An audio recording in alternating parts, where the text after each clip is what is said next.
ओम शांति। ओम शांति। आज की तारीख है 21 नवंबर 2024। साकार महावाक्य। बाबा कहते मीठे बच्चे, तुम्हें अब टीचर बन सबको मन वशीकरण मंत्र सुनाना है। मन वशीकरण मंत्र सुनाना है कि मन को कैसे वश में करना है, ये मंत्र सुनाना है। ये तुम सब बच्चों की ड्यूटी है। ये तुम सब बच्चों की ड्यूटी है। ठीक। आज का प्रश्न, बाबा किन बच्चों का कुछ भी स्वीकार नहीं करते हैं? बाबा किन बच्चों का कुछ भी स्वीकार नहीं करते हैं?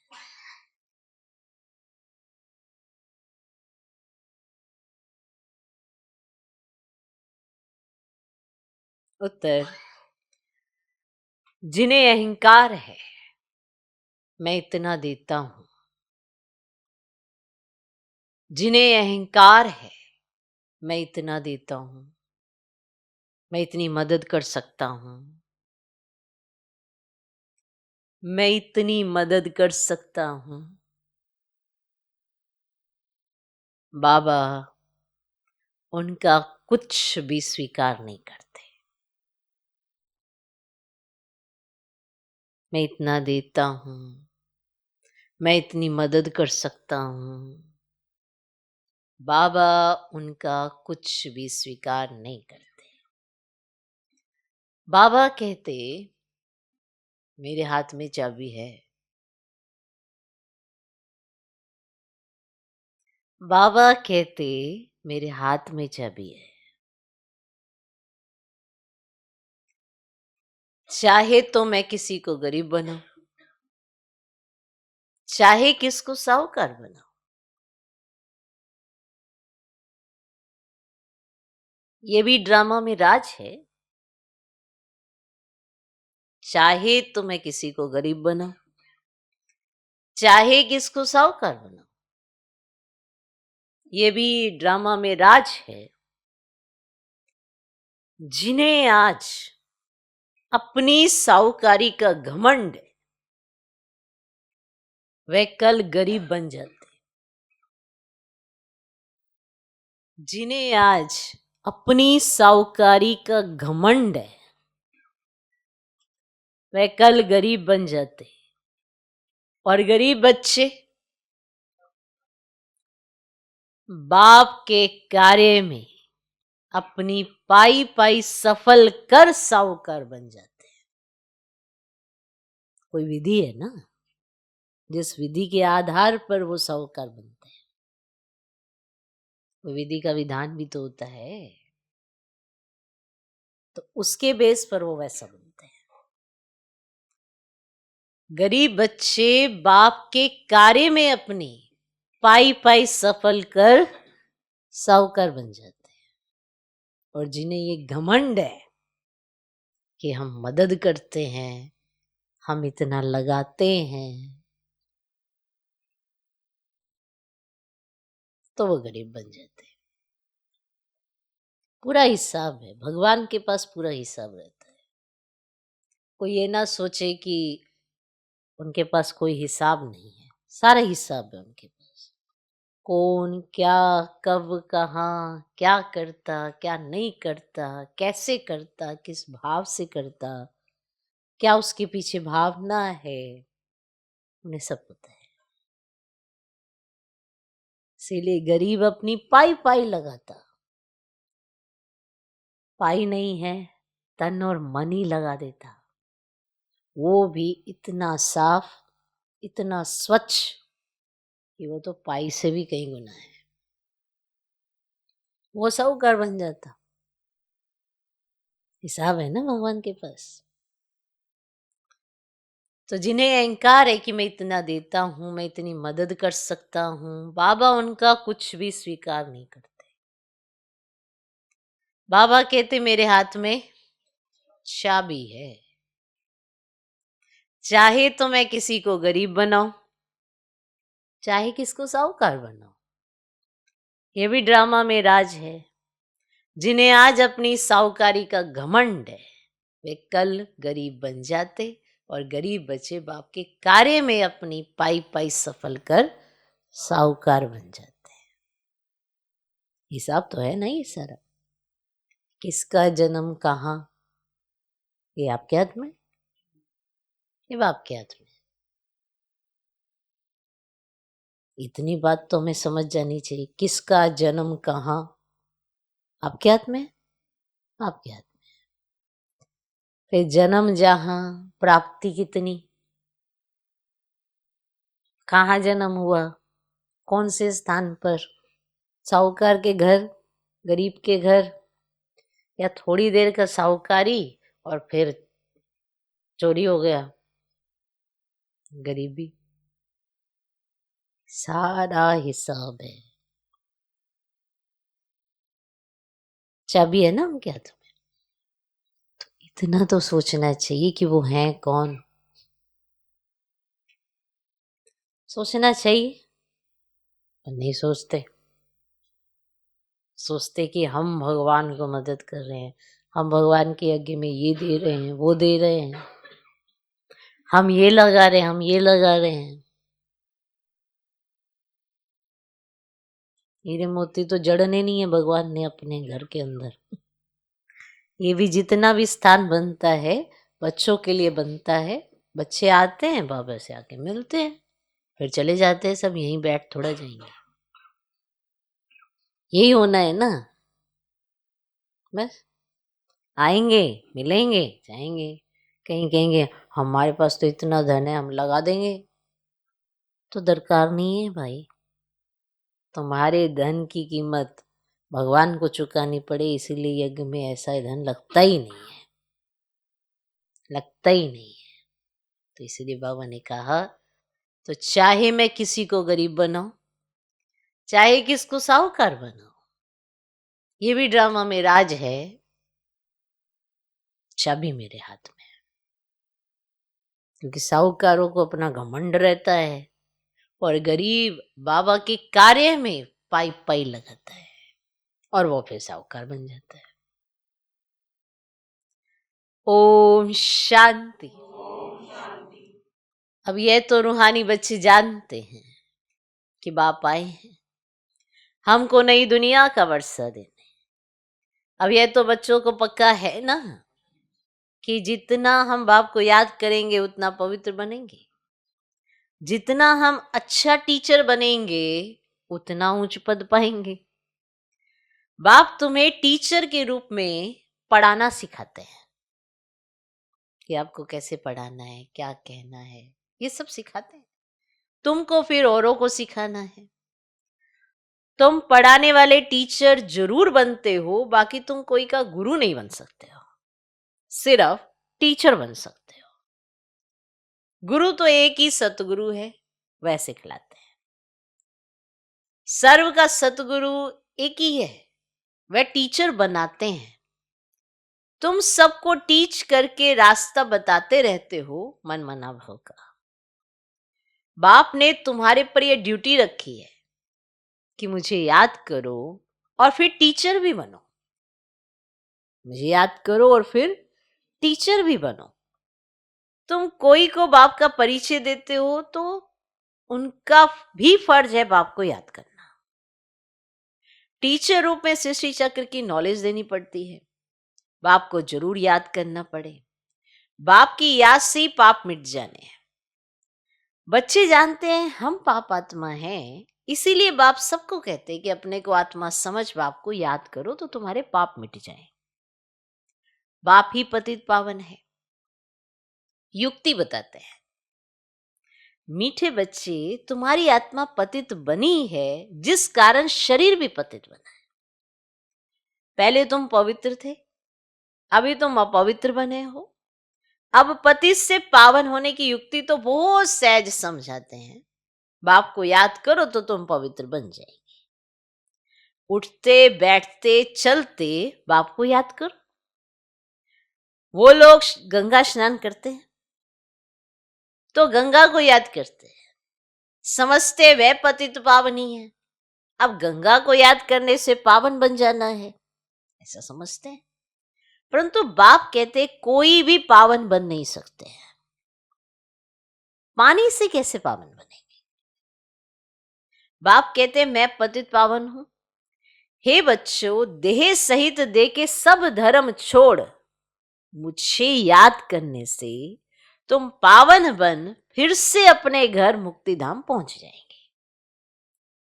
सारा कल्प घर को भूले हो। बाप को सारा कल्प कोई जानता ही नहीं है।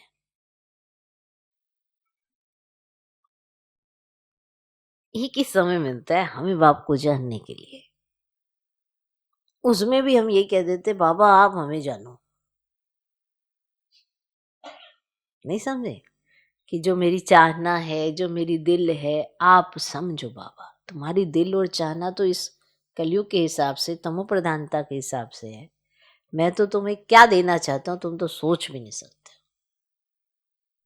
हम छोटी सी चीज प्राप्त करना चाहते हैं, वो बेहद का देना चाहते हैं। तो एक ही समय मिलता है हमें क्या करने के लिए? बाप को जानने के लिए। ये नहीं कि बाप को अपने को जनवाना है, अपने कि हाँ जी बाबा मेरे को जानो, देखो मेरे दिल में क्या है, आप बताओ मेरे दिल में क्या है तो मैं मानू आप बाबा हो। ऐसा थोड़ा होता है। हमें बाबा को जानना है, पहचानना है, उनका कहना मानना है, उस नॉलेज से अपनी दिनचर्या को सुधारना है। सोच के देखो कि सारे कल्प में आपको सिर्फ यही समय मिलता है। हम मिलेंगे सारे कल्प में, बाबा नहीं मिलेगा। एक ही समय मिलता है। सोचो विचारो। तुम सारे कल्प में भूल जाते हो और बाप को सारा कल्प कोई जानता ही नहीं है। एक ही बार बाप खुद आकर अपना परिचय देते हैं इस मुख द्वारा। इस मुख की कितनी महिमा है। गौमुख कहते हैं ना। अब एक गौ तो जानवर है, यह है मनुष्य की बात, इनके मुख की बात है। इस गौमुख से ज्ञान अमृत मिलता है। ये बात पक्की कर लेनी चाहिए। जो ये कहे वो सत्य ही तो होगा ना। यहां गौ जानवर की तो बात ही नहीं है, इस मुख की बात हो रही है।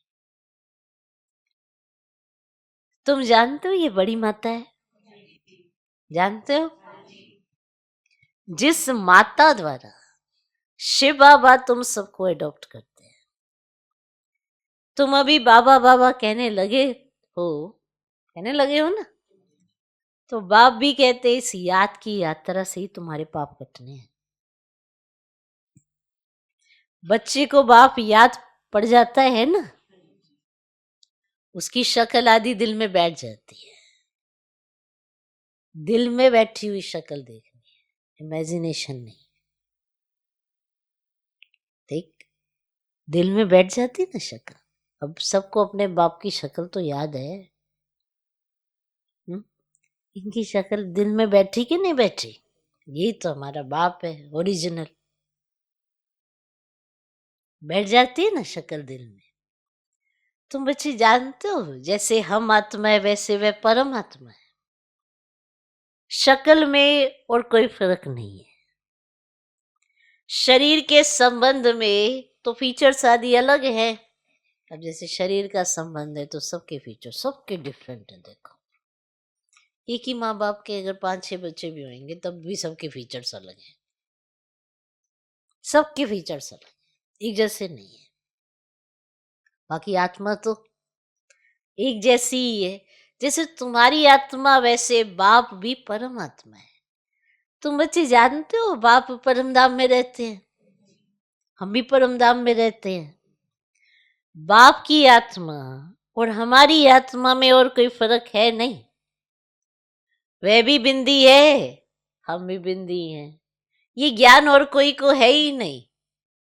तुमको ही बाप ने बताया है। बाप के लिए भी क्या क्या कह देते हैं, है ना। परिचय है नहीं तो फिर क्या क्या बाबा के लिए कह देते हैं। सर्वव्यापी है, पत्थर ठिक्कर में है, जिसको जो आता है ना ये कह देते हैं। ये तो निंदा ना है, ये सब निंदा है ना, गलानी है ना। से आपको कोई कहे कि आप इस जानवर में हो, उस जानवर में, कैसा लगेगा? अच्छा लगने वाला है। तो आप तो फिर परमात्मा के लिए कहते हो। कोई गलत काम भी कर रहा होगा तो कहेंगे इसमें भी परमात्मा है। कि कितनी बड़ी गलानी कहो, गाली कहो, कितना बड़े निंदा कहो, क्या क्या नहीं कह देते। बाकी है वह भी बिंदी और आप भी बिंदी है। ये ज्ञान और कोई को है ही नहीं। तुमको ही तो बाप ने बताया ना। पता नहीं कैसे कैसे जो आता ना वो सब कह देते हैं। पत्थर, भित्तर, ठिक्कर, सर्वव्यापी। ड्रामा प्लान अनुसार भक्ति मार्ग में बाप के नाम, रूप, देश, काल को भूल जाते हैं। तुम भी भूल जाते हो। आत्मा अपने बाप को भूल जाती है। बच्चा बाप को भूल जाता है तो बाकी क्या जानेंगे। गोया निधन के हो गए, है ना। बाप ही भूल गया कि मेरा बाप कौन है, कैसा है, क्या उसका ऑक्यूपेशन है, क्या उनके कर्तव्य है। तो जब बच्चा बाप को ही भूल गया तो फिर बाकी और क्या जानेंगे, और कैसे उसको जानेंगे जब बाप को ही भूल गए। हो गए निधन के। धनी को याद ही नहीं करते, धनी के पाठ को ही नहीं जानते, अपने को भी भूल जाते। तुम अच्छी रीति जानते हो, बरोबर हम भूल गए थे। हम पहले ऐसे देवी देवता थे, अब तो जानवर से भी बदतर हो गए। मुख्य तो हम अपनी आत्मा को भी भूले हुए हैं। अब रियलाइज कौन करावे? कोई भी जीव आत्मा को ये पता ही नहीं होगा कि हम आत्मा क्या हैं, कैसे सारा पाठ बजाते हैं, हम सब भाई भाई हैं। ये ज्ञान और कोई में नहीं है। इस समय सारी सृष्टि तमो प्रधान बन चुकी है, ज्ञान नहीं है। तुम्हारे में अब ज्ञान है, बुद्धि में आया। हम आत्मा इतना समय अपने बाप की गलानी करते आए, आया ये अब बुद्धि में। गलानी करने से बाप से दूर होते जाते हैं। जो गलानी करता होगा वो बाबा के समीप कैसे आएगा? ऐसे ही कई बार बाबा के बन के भी गलानी करते रहते हैं, तो वो समीप कैसे आएंगे? नहीं आ सकते।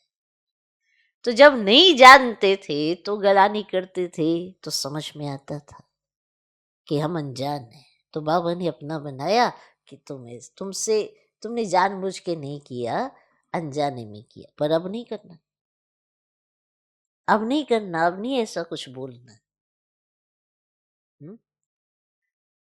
तो गलानी करने से ना बाप से दूर होते जाते हैं। सीढ़ी नीचे उतरते गए हैं ड्रामा प्लान अनुसार। मूल बात हो जाती है बाप को याद करने की। बाप और कोई तकलीफ नहीं देते हैं। बाबा ने कोई तकलीफ नहीं दी है। आप बच्चों को दिए क्या? हा? दिए? बाप कभी बच्चों को कोई तकलीफ दे सकते हैं क्या? लॉ नहीं कहता। बाप कहते मैं कोई भी तकलीफ नहीं देता हूं। कुछ भी प्रश्न आदि पूछते हैं, कहता हूं इन बातों में टाइम वेस्ट क्यों करते हो? क्यों इन बातों में टाइम वेस्ट करते हो? क्यों ना याद कर लो, उसको जान लो, उसको पहचान लो, उसके पूरे बन जाओ। क्यों इन बातों में टाइम वेस्ट करते हो? आपको याद करो ना। मैं आया ही हूं तुमको ले जाने, इसीलिए तुम बच्चों को याद की यात्रा से पावन बनना है। बस मैं ही पतित पावन बाप हूं। बाप युक्ति बताते हैं, कहाँ भी जाओ आपको याद करना है।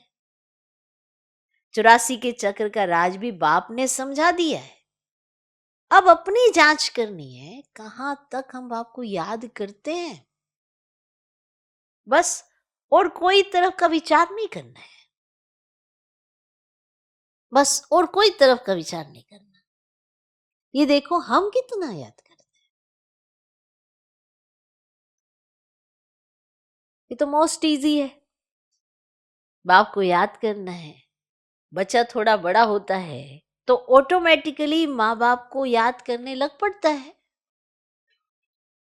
तुम भी समझो, हम आत्मा बाप के बच्चे हैं, याद क्यों करना पड़ता है?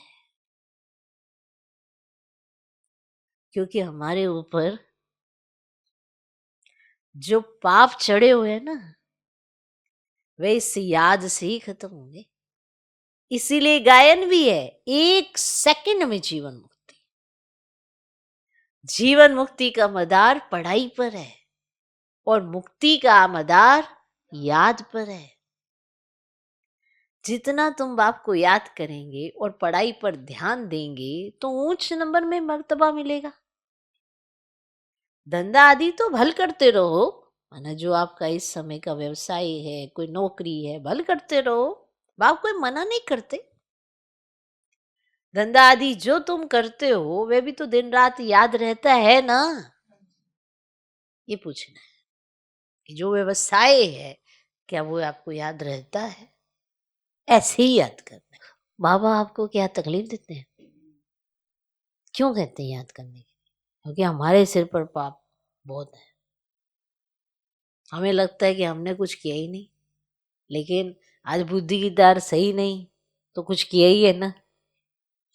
और कईयों को ये भी पता होता है इस जन्म में हमने बहुत कुछ ऊपर नीचे कर दिया है, तो उन्हें एहसास तो होता है कि पाप तो बहुत कमा लिए भाई, ऐसा हो गया, हमारे ऊपर पाप ही पाप चढ़ गए हैं, अब कैसे पुण्य बने वो। तो इसीलिए कहा जाता है कि याद को बढ़ा दो, उससे अपनी लगन जोड़ के रखो, तब वो जो पापों का बोझा है ना वो खत्म होता जाएगा। लेकिन ये पाप, दुआएं, पुण्य, इसका पूरा हिसाब किताब है और ये भगवान के हाथ में है। इसके पास सबके कर्मों का हिसाब है। आप उसको नहीं समझ पा रहे हो कि ये गुस्सा, ये सब आपकी दुनिया की ये तत्व हैं, ये चीजों में घुले मिले, अहंकार, ईर्ष्या, द्वेष, ये आपकी इस दुनिया के हैं। परमात्मा के पास नहीं है इन सब चीजों का, कुछ लेप छेप भी नहीं है उसके साथ में इस चीजों का। वो तो इनके अनुभवों से वो देखते हैं और वो आपको चक्र का राज सुना देते हैं कि ये आपके साथ मतलब कि क्या हुआ, कैसे हो, वो बात अलग है, लेकिन आपकी अवस्था नीचे गिरनी है क्योंकि अब सीढ़ी नीचे उतर रहे हो, अब सीढ़ी ऊपर चढ़ोगे। तो पूरी डिटेल है, ऐसा नहीं कि ये कोई अधूरा सा ज्ञान है, ये पूरा ज्ञान है। बाकी सब जगह अधूरेपन में जियोगे, यहाँ पूरे हो जाओगे। और अगर आपने बाप को अच्छे से समझ लिया तो क्लियर। तो अपनी जांच करो कि कहाँ तुम बाप को याद करते हैं। बच्चा थोड़ा बड़ा होता है तो ऑटोमेटिकली माँ बाप को याद करने लग पड़ता है। तो तुम भी समझो हम आत्मा बाप के बच्चे हैं। अच्छा, याद क्यों करना पड़ता है? क्योंकि हमारे ऊपर जो पाप चढ़े हुए हैं ना, वे इस याद से ही खत्म होंगे। इसलिए गायन भी है कि 1 सेकंड में जीवन मुक्ति। तो जीवन मुक्ति का मदार है पढ़ाई पर और मुक्ति का मदार है याद पर। क्योंकि ज्यादा से ज्यादा आत्माओं को मुक्ति मिलनी है, वो मिलेगी याद से। पढ़ाई तो आप कर रहे हो, तो ये पढ़ाई और याद आप दोनों करते हो, तो इसीलिए आपको पोजीशन मिलती है और अच्छी पोजीशन मिलती है। क्लियर? क्लियर? अच्छा, तो धंधा आदि तो जो तुम करते हो वह भी तो दिन रात याद रहता है ना। तो अब बाप ये रूहानी धंधा देते हैं, अपने को आत्मा समझ, मुझे याद करो और 84 की चक्र को याद करो। मुझे याद करने से ही तुम सतो प्रधान बनेंगे। ये भी समझते हो अभी पुराना चोला है, फिर सतो प्रधान नया चोला मिलेगा। अपने पास बुद्धि में तंत्र रखना है। तंत्र, तंत्र समझते हो कि सार स्वरूप में आपको ये समझ में आए कि भगवान क्या समझा रहे हैं। तंत्र रखना है, तंत्र, जिससे बहुत फायदा होना है। जैसे स्कूल में सब्जेक्ट तो बहुत होते हैं, ऐसे माना हिंदी, इंग्लिश, मैथ, संस्कृत, सब, एसएसटी, सामाजिक, ऐसे ये सब सब्जेक्ट होते हैं ना कि नहीं? नहीं होते हैं? अच्छा, बहुत सारे सब्जेक्ट होते हैं। आज बाबा को देखो ऐसी बात बताते हैं।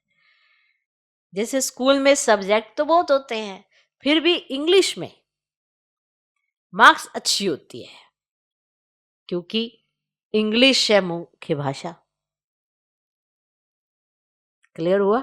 उस समय इंग्लिश मुख्य भाषा थी, अंग्रेजों का राज्य था, उन्होंने तो वैसी भाषा में बात करने भारत सी, उन्हों का पहले राज्य था, इसलिए वह जास्ती चलती है।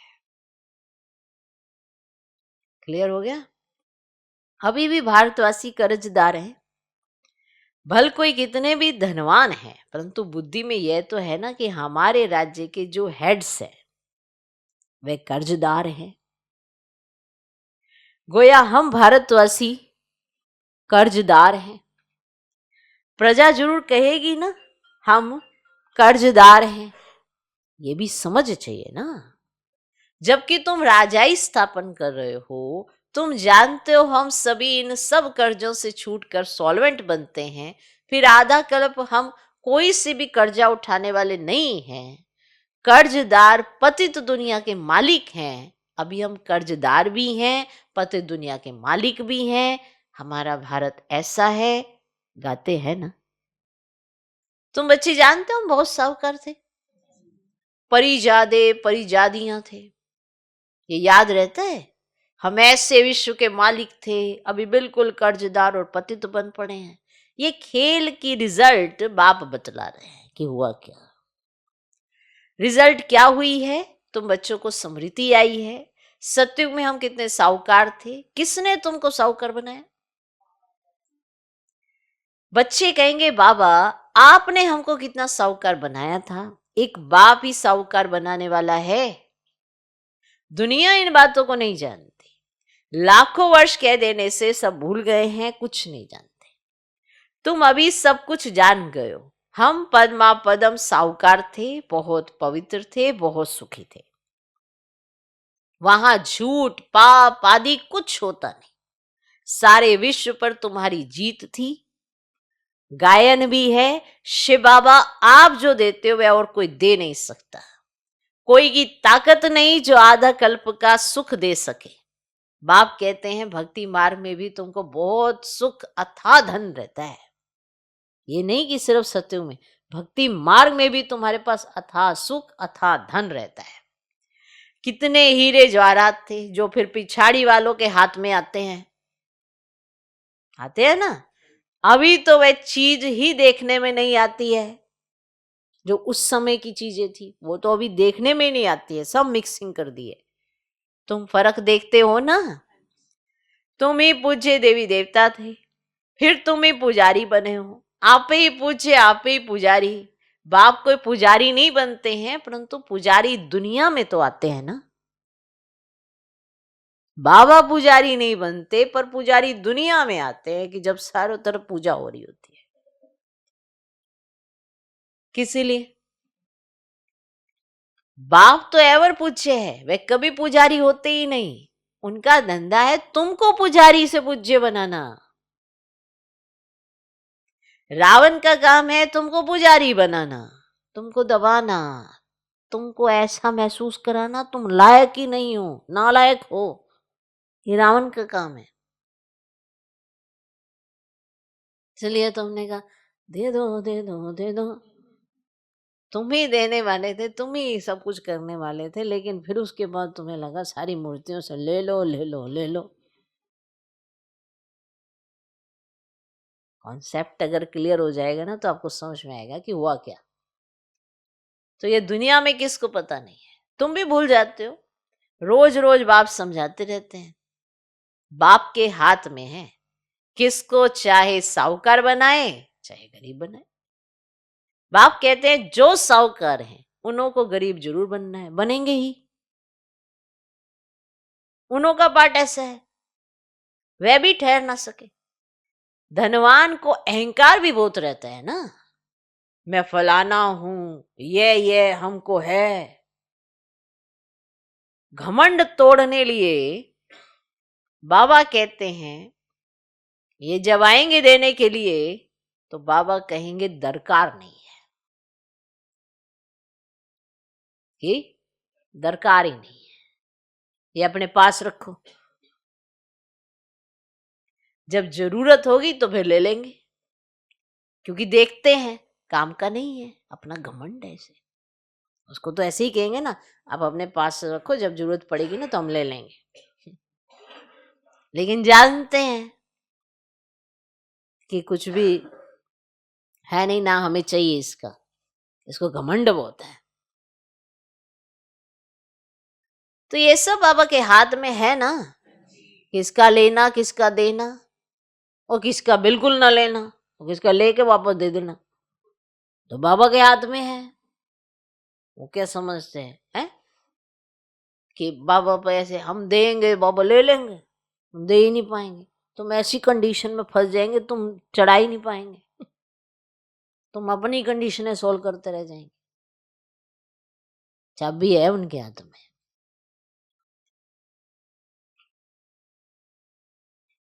उनको तो यही कहेंगे चल जरूरत होगी ना फिर ले लेंगे, बाबा काम का नहीं है, घमंड है अपना उन्हें।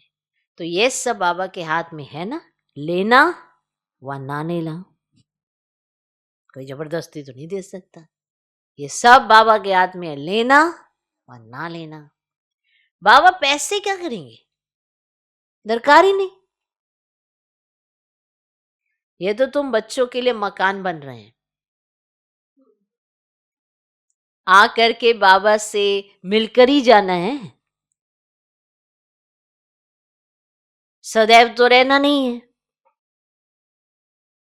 सही है ना, आएंगे बाबा से मिलेंगे फिर चले जाएंगे, अब सदैव तो रहना नहीं है, पैसे की क्या दरकार रहेगी। कोई लश्कर व तोपे आदि तो नहीं चाहिए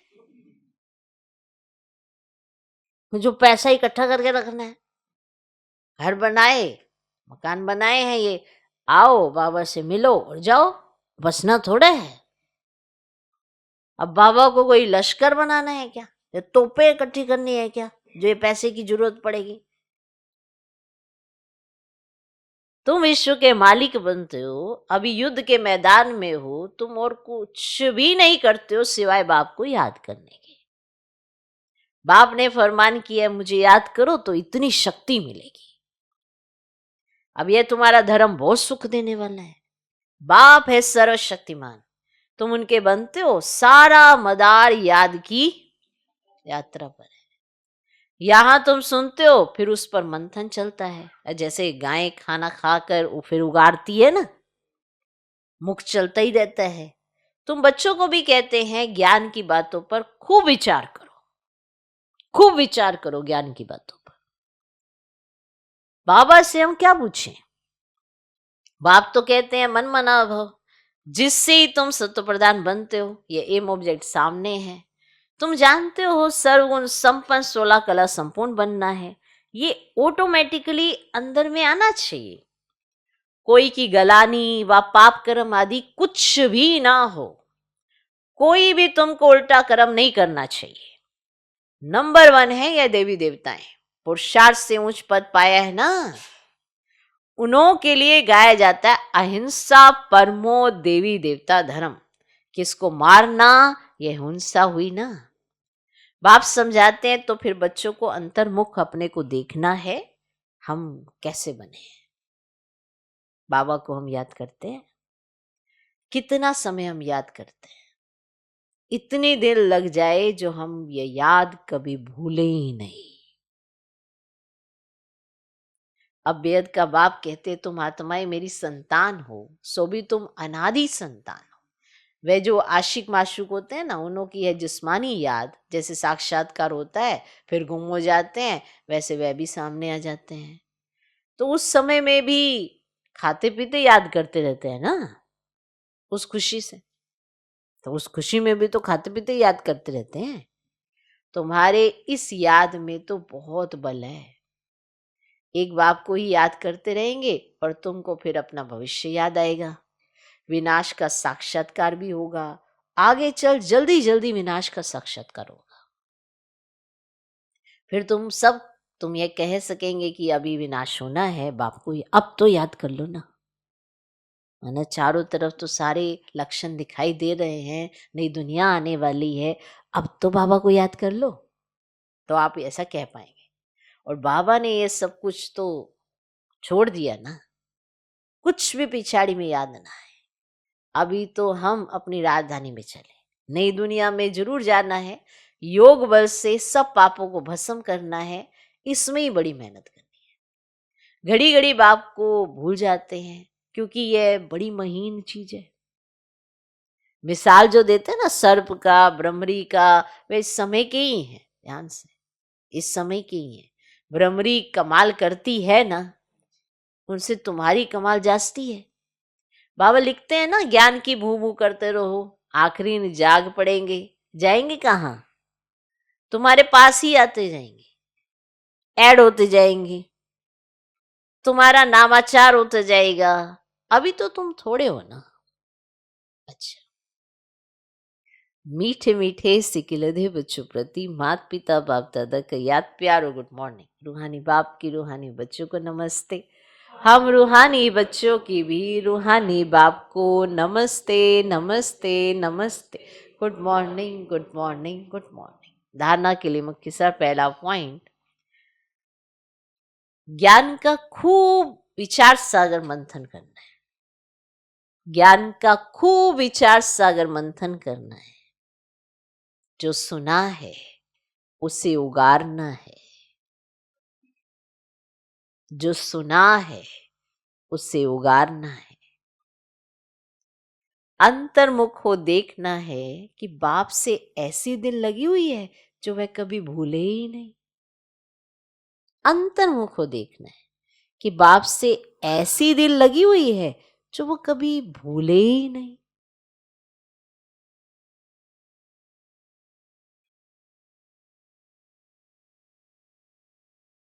दूसरा पॉइंट, कोई भी प्रश्न आदि पूछने में अपना टाइम वेस्ट ना कर याद की यात्रा से स्वयं को पावन बनाना है। कोई भी प्रश्न आदि पूछने में अपना टाइम वेस्ट ना कर याद की यात्रा से स्वयं को पावन बनाना है। अंत समय में एक बाप की याद के सिवाय और कोई भी विचार ना आए। अंत समय में एक बाप की याद के सिवाय और कोई भी विचार ना आए। यह अभ्यास अभी से करना है, यह अभ्यास अभी से करना है। आज का वरदान, दृढ़ संकल्प रूपी व्रत द्वारा वृत्तियों का परिवर्तन करने वाले महान आत्मा भव। दृढ़ संकल्प रूपी व्रत द्वारा वृत्तियों का परिवर्तन करने वाले महान आत्मा भव।